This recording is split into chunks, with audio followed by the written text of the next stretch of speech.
Hello, I am the cartoonist M. Rashid. This cartoon pretty much sums up my relationship with the immigrant figure. Uh, Particularly the POC BIPOC. You know,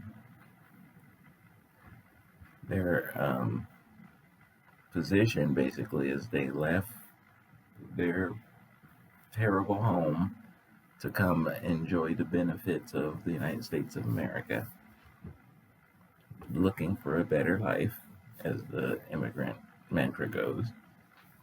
And when they get here, they, use whatever their resources were, and they already show up in a very, very pro-immigrant, environment.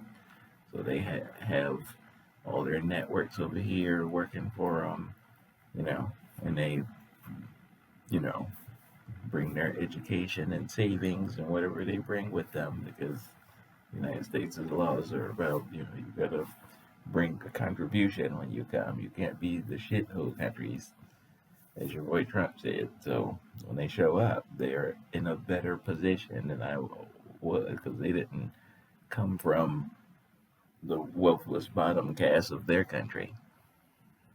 So when they come here, they're not looking for me. They're not looking for Black Americans to like join in my cause. They're looking to attach themselves to whiteness and elevate up the social economic ladder as fast as possible.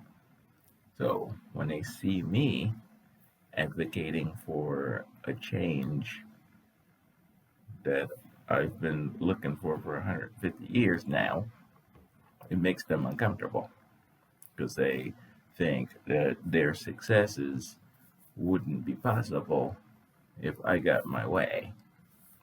And in many ways, that's true, because the 1965 Immigration and Nationalization Act was the direct counter to the 64 Civil Rights Act and the 65 Voting Rights Act. Those acts, as Martin Luther King put it, were easy to sign and to just sign into law, but along with them came the difficulty of the huge sums of money it would take to get me out of poverty, to finally like make me whole. While he was saying that, they shot him. So the counter to that historic move was to bring all those POC BIPOC immigrants over, so that they could replace me and erase my history. And you could see that in how they're trying to word slavery and make it like immigrants built this nation. you know Offensive lie, an offensive lie.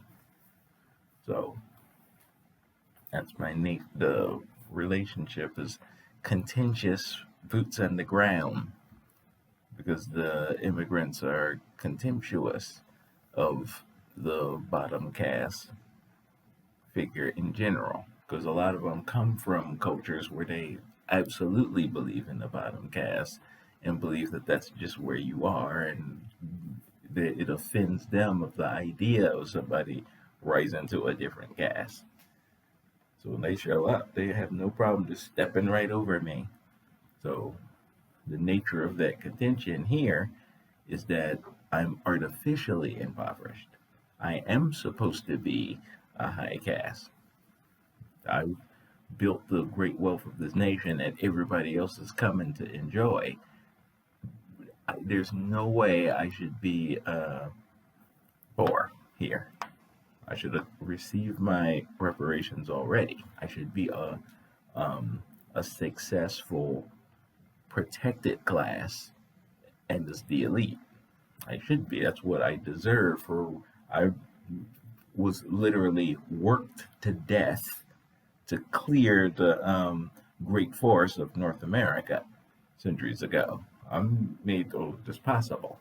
My blood, sweat, and tears, my blood of my ancestors. I fought in literally every single war.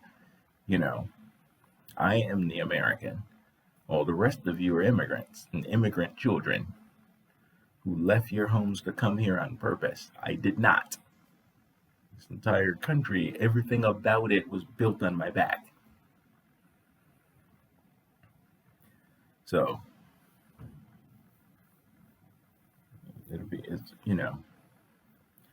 once upon a time when I was under that illusion, of we're all like non-whites and we have to like work together. I was under that for a minute, until ADOS came and like, you could shake yourself out of that.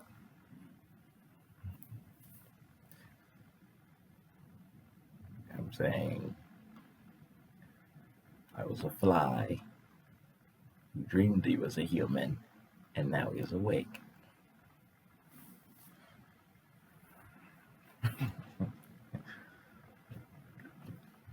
Movie quote came out of nowhere. But I'm saying, that's the nature of my relationship with the immigrant figure in general. They like things the way it is. The system was set up courting them to come to America to make their fortunes by exploiting me and joining whiteness. They don't want that to change, So none of them are my friends like that. I have to focus in on myself. The era of treating everybody else, better than I treat myself is over. It has to be over for my own self-preservation. I need to look inward and build up my own group the way all of them do. Woe be unto me to neglect my own people to love on somebody else. That looks crazy.